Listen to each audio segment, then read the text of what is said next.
सर्वप्रथम हा निवडणूक अगोदर 2016 मध्ये झाला होता. 2016च्या निवडणूकचा टर्म 2022 मध्ये संपलं होतं. 22च्या नंतर आपल्याला स्थानिक स्वराज्य संस्थाच्या निवडणूक नाही झाल्यामुळे आपल्याला हा निवडणूक घेता आला नव्हता. आता सर्वांना माहिती आहे की महानगरपालिका असो, नगरपालिका असो, जिल्हा परिषद असो, सगळ्या निवडणूक झालेली आहे. त्यामुळे आता हा आपल्याला निवडणूक आपल्याला घेता येते.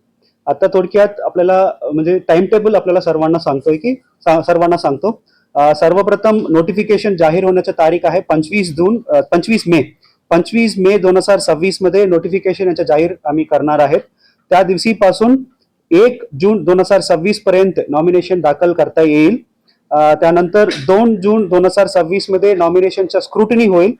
त्यानंतर 4 जून 2026 पर्यंत विथड्रॉ करता येईल. त्यानंतर मतदान करण्याची तारीख होणार 18 जून 2026 आणि 22 जून 2026 मध्ये याच्या मतमोजणी होईल. त्यानंतर 25 जून 2026 पर्यंत सगळं मतदान प्रक्रिया आपल्याला पूर्ण करायची आहे. त्यानंतर याच्या रिटर्निंग ऑफिसर मी स्वतः डिस्ट्रिक्ट कलेक्टर असणार आहे. त्यानंतर असिस्टंट रिटर्निंग ऑफिसर RDC साहेब असणार आहेत.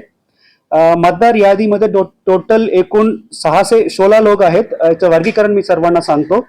जिल्हा परिषद मध्ये 68 निवडून आलेले सदस्य 68 आणि पंचायत समिती सभापती 11 असं 79 आहेत. त्यानंतर सोलापूर महानगरपालिकामध्ये निवडून आलेले सदस्य 102 आणि स्वीकृत सदस्य 9 असे 111 आहेत. त्यानंतर नगर परिषद आणि नगरपंचायत 17 नगर परिषद आणि नगरपंचायत मध्ये निवडून आलेले सदस्य 374 आणि स्वीकृत सदस्य 40 आणि नगराध्यक्ष 12 असं 426 आहेत. असं एकूण 616 लोक याच्या मतदार यादी असणार आहेत. त्यानंतर 18 मे 2026 पासून आजच आदर्श आचारसंहिता लागू झालेली आहेत. त्या गतीने आणि त्या इतकी स्ट्रॉंगली आम्ही लोकसभा आणि विधानसभा इलेक्शनला आपण काटकोरपणे पालन केलं होतं. त्याच पद्धतीने ह्या इलेक्शनला सुद्धा मॉडेल कोड ऑफ कंडक्ट आणि आदर्श आचारसंहिता याच्यामध्ये अंमलबजावणी करावी लागणार आहेत.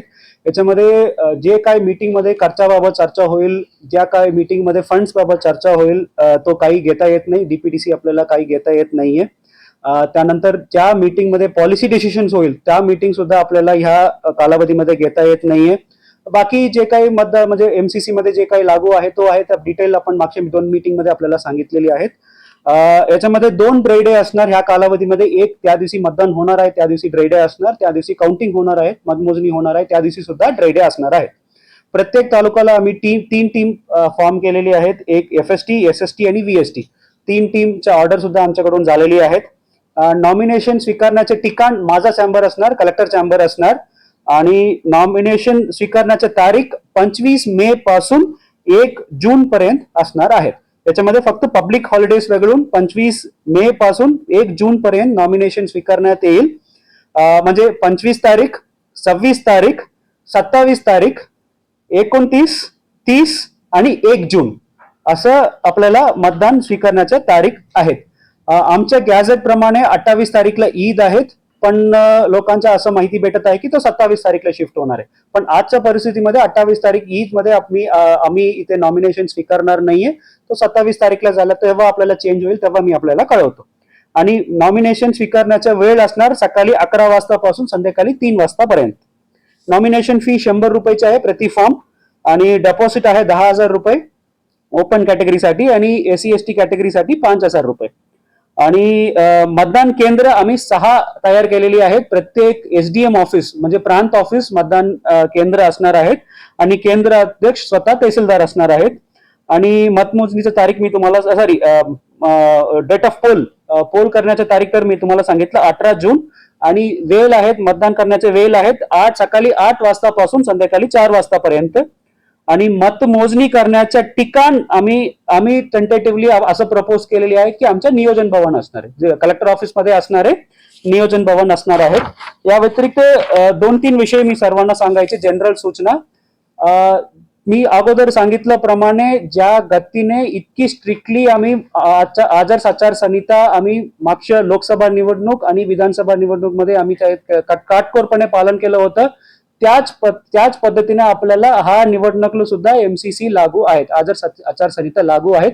त्याच्यामध्ये एकही अट शिथिल केलेलं नाहीये. ठीक आहे, तो विषय क्रमांक 1.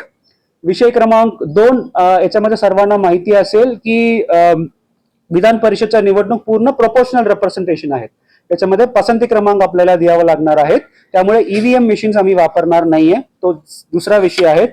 आणि तिसरा विषय, आज संध्याकाळीपर्यंत अजून 2 विषय आहेत. एक, याच्यामध्ये स्वीकृत सदस्य आहेत आमच्या महानगरपालिकामध्ये 9 आणि नगर परिषद आणि नगर पंचायत मध्ये 40 असे 49 स्वीकृत सदस्य आहेत. त्यांना वोटिंग राईट्स आहे किंवा नाही, तो आम्ही शासनाला मार्गदर्शन मागवलेली आहेत. त्या मार्गदर्शन आल्यानंतर मतदार यादी फायनलाइज करण्यात येईल. मतदान यादी फायनलाइज झाल्यानंतर आम्ही आमच्या 10 राजकीय पक्ष आहेत, सगळ्यांना आम्ही एक कॉपी देणार आहोत. या व्यतिरिक्त तहसील कार्यालय, बीडीओ ऑफिस, त्यानंतर नगरपालिकाचं सीओ ऑफिस, महानगरपालिका, त्यानंतर आरओ चॅम्बर म्हणजे माझा चॅम्बरच्या बाहेर आणि जिल्हा परिषद, हे सगळ्या ठिकाणी आम्ही पब्लिश करणार आहे. ठीक आहे, असं आमचं नियोजन आहे.